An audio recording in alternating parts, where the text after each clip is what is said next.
After our breakfast, we made preparations to leave. As Eltcreed was checking his belongings, a man carrying cloth wrappings approached him. Eltcreed thanked the man and handed the wrappings to me. This is yours. Consider it a present. A present? But I can't accept. You already provide all I need. Any more would be unreasonable. Well, you'll soon see that you'd be the one to suffer without this. Suffer? He smiled. I took the wrappings from him. They were heavy. What is this? Sword? I put the wrappings on the sofa and undid the cloth. Oh, my sword! Yes. Well, technically it is a replica. I had it recreated based on my memory of it. No way! You replicated her sword that she brought? That is extremely thoughtful. Recreated? That hectic duel was enough to allow you this level of fidelity? Yes. It remained etched into my memory, so to say. I also jotted down sketches at the earliest opportunity for the blacksmith to work with. Amazing. It's very good. I see. I'm sure the smith would also be happy to hear your praise. Do you think it will be usable? Yes. The grip is a little difficult, but nothing I won't get used to. Thank you, Elk Creed. Giving a sword to a woman and being met with such gratitude has never happened to me before. I'm unsure how to react. Please protect me with that sword, my knight. Yes, I will protect you. I still can't get used to being called a knight. Elk Creed seemed to like calling me that. I decided to let him use that address. I'll need to make myself worthy of that title. Indeed. I mean, he's eccentric and a little forward. A lot forward. But, extremely kind and very thoughtful. I like you. Well then, you have the house in my absence. The servant he'd been speaking to bowed very deeply and left, closing the door. I wonder if that servant's only job is watching the house. I looked at Elk Creed and pondered this question. You have many people working for you, Elk Creed. Did you have a bodyguard even before I arrived? Yes, I did. I have sent him to guard someone else now. Someone else? Yes. 2 bodyguards would be a little irritating. Bodyguards are like flowers. A woman is much easier on the eye than a man. I chose you over him. You made this choice because of gender? I see nothing wrong with that. Are you unhappy? I'm not unhappy, but... well, I suppose we all have our reasons. He was my employer. Finding fault with his decisions wasn't going to help me. Once more, I told myself to be open and flexible. Then I shook my head. No. I suppose that thinking is also viable. What's our itinerary now? Since you aren't familiar with the district yet, what good would telling you do? That's a fair point, but I'd very much prefer to know, and for that you'll have to tell me. You're right. We're going to my workplace. He set off walking. See, was that so difficult? Elk Creed led me towards what he claimed was his workplace. He said he's a banker, so we must be heading to a bank. I followed his large frame and contemplated my situation. Is something wrong? I'm sorry. I seem to be mentally deserting my post on the very first day. I quickened my pace so I could walk next to him. A guard should not walk behind their charge. Apologies. I doubt there will be any assassins so early in the morning. It's a mistake to stop being on alert. But rest easy. I will protect you. I see. Thank you, my knight. Elk Creed smiled and looked at the sky. He seemed satisfied. The wind today is pleasant, but the sky's color is dreadful. What color is the sky in the heights? Is it also this gray? No, it's blue. bright and clear like a sapphire in the light. On a clear day, it's very beautiful. I see. That sounds wonderful. I would like to see it one day. This is a little sad in a way. To me, skies were blue, until I came to the depths that had been normal to me. The renewed reminder that what I considered to be ordinary wasn't ordinary for everyone was a shock all over again. So they never get blue skies. Interesting. What an odd office this is. We had arrived at the bank, Eltcreed and I going directly to his office. I like it. I can see the faces of my clients from here, but they can barely see me. The view is nice in general. It feels like I truly rule. Rule, huh? You display more ambition than I thought.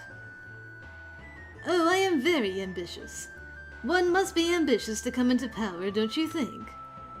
Overextend and you will fail, but fail to evolve and you will die out as well. Stagnation is beginning of the fall. Eltcreed went to the drawer and the cupboard, retrieving items from each to place on his desk. Paperwork, writing implements, and... a gun? Yes. Some situations require it. He paused in the middle of loading it and looked at me. Oh. This doesn't mean that I doubt your ability to guard me. You are my one and only guard. Then why the gun? Let us pray it need not be used. He holstered the gun and began placing the other objects into a bag.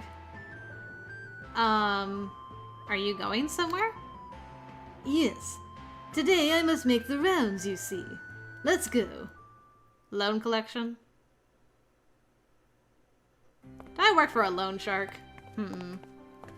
We spent less than an hour inside the bank. Is that really enough if he's the boss? Since my position had nothing to do with his work, I had no right to question his decision. My role is to protect him. I ran my hand over the hilt of my sword and looked around. Walking here seems... Aren't there horses or means of transportation of that kind? Horses? Yes, walking through these crowds seem risky. I suppose so. I can't really recommend a carriage, though, even if it would be faster and safer. Some people would make way, but many wouldn't. I see. That must be why there isn't anyone on horseback. But it's a surprise to hear that you have carriages in the depths. Of course we do.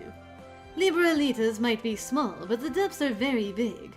Not having carriages would be highly inconvenient.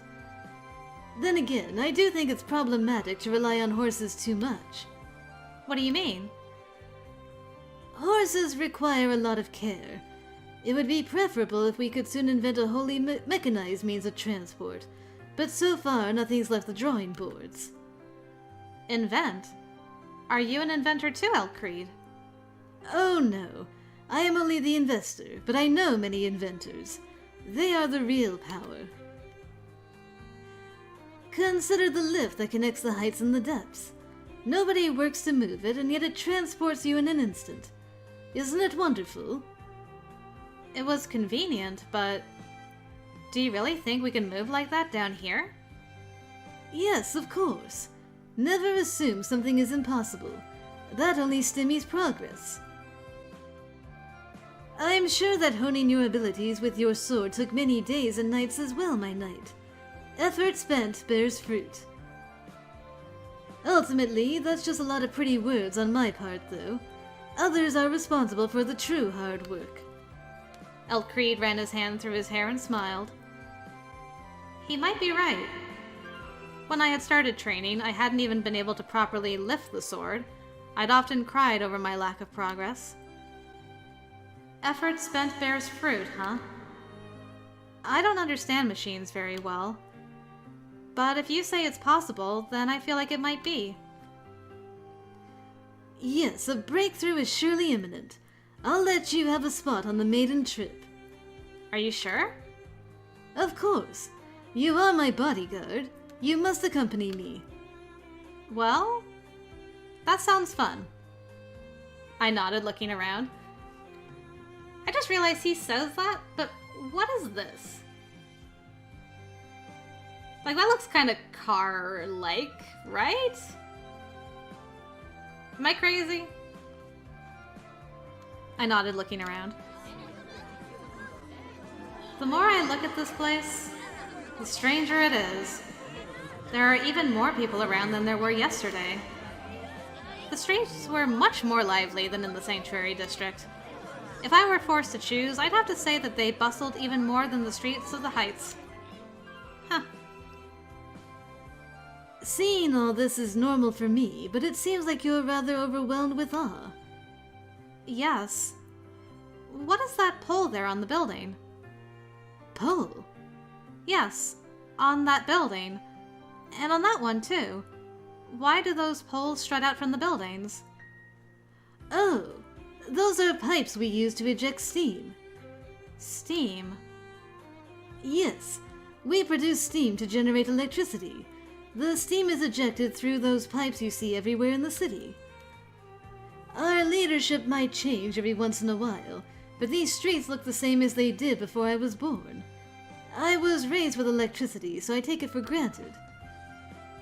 I don't know who installed them or how it works precisely. There are so many things to look at. I almost feel dizzy. If you swoon, I'll catch you. Have no fear. And not everything is different from what you know. Look there. I looked at the bookstore Eltcreed was pointing at. The walls had pictures of Saint Une carrying flowers. So even here? Saint Une? Yes. The legends of Saint Une the Immortal are famous here as well. We also venerate him as a holy being, just as you do in the Heights. What a strange thing to be constant throughout all three places. Une. A holy being? Even though he lives in the Heights? He lives in the Heights now, but he was born in the depths. We venerate him for those roots. It's a very self-serving interpretation, to be sure. I see.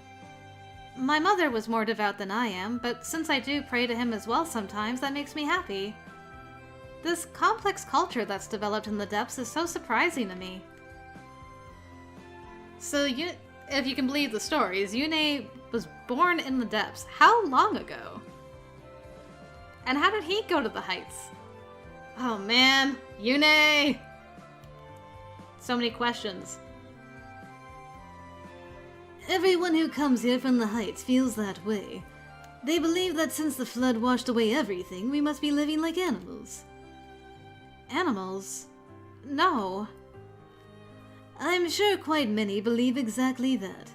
It's all right. It must be natural for those in the Heights. But not everything was lost in the deluge. My family had a prosperous bank before the flood and stored its wealth in vast underground vaults. Precious metals, money, useful materials, and also the people we allowed into our vaults. We protected everything. Much was washed away then, but many remained to build on the ruins. The depths rose again. With curiosity, ingenuity, and optimism, we built our city, and here we are. I still can't forget what someone I know from the Heights called this city. Ramshackle. Ramshackle? Apparently, the city in the Heights is more orderly and beautiful. Not that I can do anything but imagine it, being born in the depths. Things may look a little chaotic, but this is here and that is there. This city has its own appeal, I feel. Its own appeal? Yes. I won't expect you to love it all eventually, but it would make me happy if you find something that you like. Maybe someone? There is a fair chance that you will spend your whole life here. It would be nice if you could enjoy it. My whole life? Yes.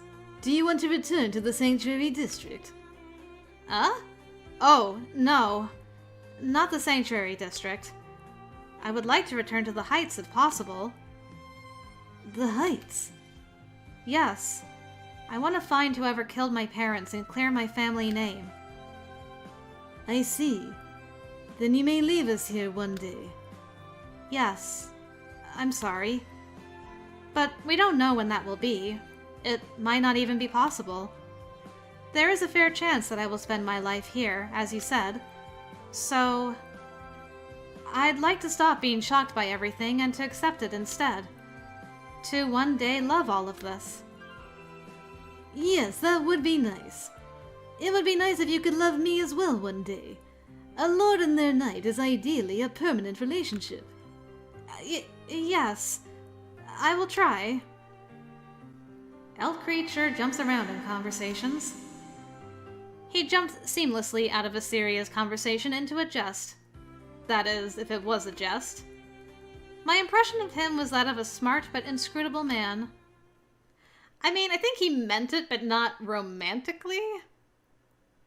I think he would have teased you if you had taken it romantically. I think he just means he wants you to care for him. Because he seems to want people to like him, strangely enough.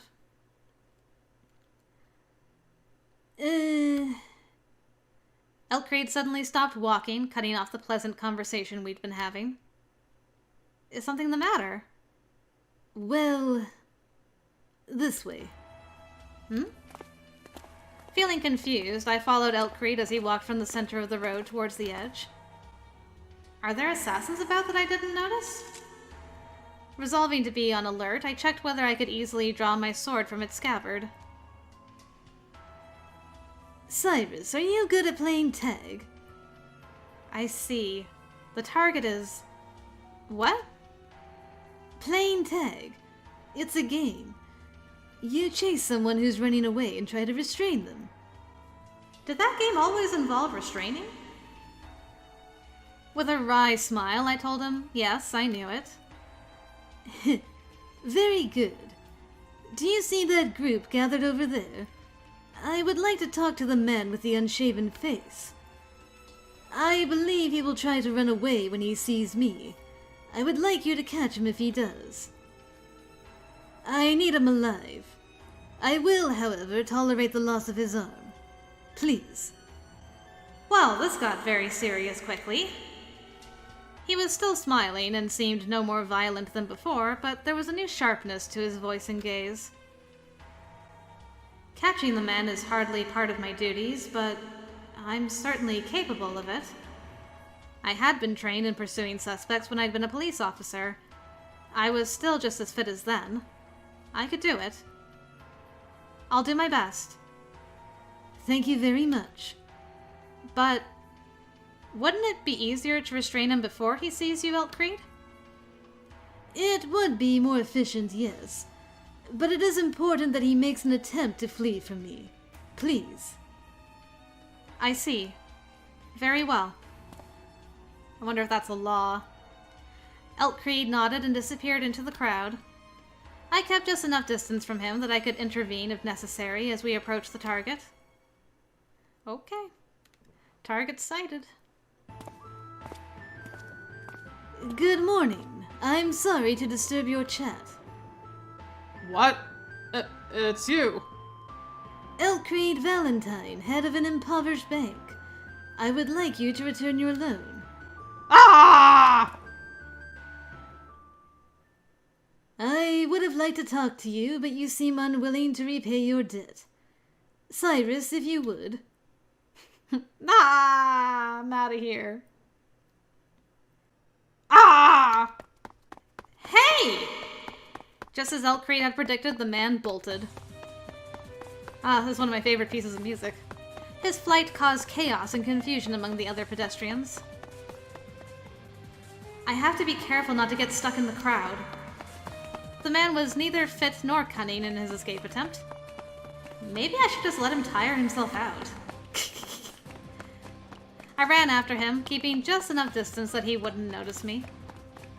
Out of the way! I am in a hurry! Oh! What's your problem? He's gonna kill me! He's gonna kill me! He's shoving a lot of people out of his way. What a rude man. Hoping that there wouldn't be any severe injuries, I continued to follow him. Where are we now? When he turned off the main road and into a side street, his speed slowed dramatically. I can't run anymore. The man was so exhausted he fell on his behind. How pitiful. You there. Who are you? Should I give him my name? As a police officer, it had been my duty to identify myself. Now I was merely a personal bodyguard. Identifying myself could lead to nothing but trouble. I don't need to identify myself to you. I'll restrain you now. What? The hell's wrong with you? Perhaps we need to phrase this in a way you understand. Elk Creed arrived, moving as elegantly as ever. He seemed so different now. He was as genial as ever, but his eyes were icy cold. You see, I trusted you, and yet you betrayed me. You trampled on my goodwill. I tried to talk to you about it, but you rejected that. What a horrible man you are. Oh.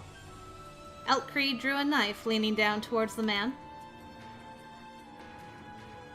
Okay. Let's take a look. What's going on? So we're in the back. He's got the knife. Alright. I'm stubborn, and I have an excellent memory. Even if you forget, I remember all the ills done to me. Forever. Out of the goodness of my heart, I have a suggestion for you. Let me cut off your finger. A finger? What? A finger is used every day, invisible all the time. Every time you look at the stump, you will be reminded of the promise you made to me. Doesn't that sound good? The right hand or the left hand? Thumb, index finger, middle finger, ring finger, little finger. So many choices. Do you have any preference? Don't cut off my finger! You'll get the money! You'll get it! How? I have a big deal coming up where, it's a bit like gambling, but if it works, I'll have tons of money to repay you. Gambling, huh? You don't accept? No, it's... Investments are a little like gambling, too. You shall have my trust for now. Thank you. Oh, and if your big deal falls through, you'll pay with more than just your finger. Get lost. Oh! The man hauled himself up and fled back into the crowds of the main street. Dang. Don't piss off Elk Creed. Elk Creed snorted in derision at his departing form and sheathed the knife. Elk Creed. Nicely done. These are my options? Don't stop at a finger. Nicely done. Was it right to let him go? Well, I think I've been influenced. I'm honestly not a fan of any of these options. Don't stop at a finger. Nicely done. Ugh. I like this one the most, I think, anyway? Question mark? So we'll try this. I guess the lesser of three evils. Was it right to let him go? Yes. Cutting off his finger is meaningless. Meaningless? You disagree? What good is the finger of a dirty middle-aged merchant going to do? Cutting it off would mean he'd seem like a bad investment to his business partners. His deals would be certain to fall through. No matter how you think about it, it doesn't help. I'm only threatening... No, encouraging him. Encouraging him to be successful in business. I see. I wonder, though, Why does the head of the bank do debt collection? The reason for that is very complex. Very complex. He gave me a grave look, which I found puzzling. Was that a question I shouldn't have asked? I don't mind. Listen then. No, you must listen. In the old days, I used to work at the bank from dawn till dusk. Then, after I returned home, I made pasta at home. Pasta? Yes. Well, not all the way from the wheat. Sometimes I boiled them, and sometimes I fried them in oil. I like that very much. Anyway, my days of desk work and pasta went on blissfully, but then I became extremely fat. Excuse me? I was about 10 kilograms overweight. It shocked me. So I decided to work out and do the debt collection as well. Can that really be called a complex reason? I think so. It's extremely complex. Between my height and my developing width, I feared I'd start resembling a jolly giant from a picture book. If I was that lovable, I'd be harder to protect, right? And there you have it. Now I do physical work outside as well. A fine decision, don't you think?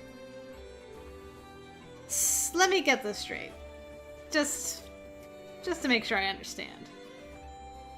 You walk around threatening to cut people's fingers off because you were getting too fat from pasta. Just to be clear. That was your reasoning. Like, I should really start walking around threatening people, and I could lose some weight. Bully. You are so bizarre. Did you really tell me the right reason? I leave it up to you to decide that, my knight. I feel like it's partly true. Might not be all the truth, but I don't put anything past you. Elk Creed smiled and took out a watch from the pocket of his coat. It's already past noon. Shall we eat lunch? I know a nice place near here. Let me show you. Okay. Leaving it to me to decide, huh? He was my employer. I had to trust my employer, but the story was difficult to believe. Since it's Elk Creed we're talking about, it might have been a joke. It was going to take more time before I understood this man. Yeah, I'll say. Welcome! Oh, Master! Hello, hello. Oh, hey. Ulric is also here. Poor Ulric. He just wants a nice, quiet meal. Ulric was sitting at a table for 4. Well, he's just asking for trouble. We walked over. Hey, Ulric. What a coincidence to see you here. You have the wrong guy. Lunch, huh? Another coincidence. We were also about to eat. Like I said, you have the wrong guy. You have to eat your carrots if you want to become big and strong. What? You grew up fine even without carrots. You grew up to be 2 sizes too big anyway. Such a visceral hate of carrots. Verily, you must be Ulric Fairy. Ulric looked back and forth between me and Elk Creed and breathed an artificial sigh. What is it? I'm eating right now and you're being rude. May we sit next to you? Nope. Thank you very much. I did not say yes. Ulric is just as rude to him as he was to me. It seemed like the two were old friends, but Ulric was still Elk Creed's subordinate. I worried, feeling that his conduct should have been more polite. Also, Ulric, you don't like carrots. Something wrong with that? No, but It's childish. What? Oh, don't worry. I don't like tomatoes myself. Then again, I don't refuse them on principle like you do. I also don't like tomatoes. Gah. Just so you know, I can eat them. I just choose not to. I see. Please eat them then. Open your mouth now. Say ah. Like I do that, moron! Stop being a creep! I'm done eating! Are you sure? You still have so much on your plate. I like eating alone. You're not joining me here. Absolutely not! Ulric stood up and headed straight for the front door. Oh, Ulric didn't pay for his food. That's all right. I always pay. I'll pay for him when we leave. Well then, what shall we eat? Oh, it doesn't matter. Ma'am, bring whatever you like. I will. What exactly is the relationship between you and Ulric? I understand that you employ him, but I think his attitude towards you doesn't befit an employee. Yes.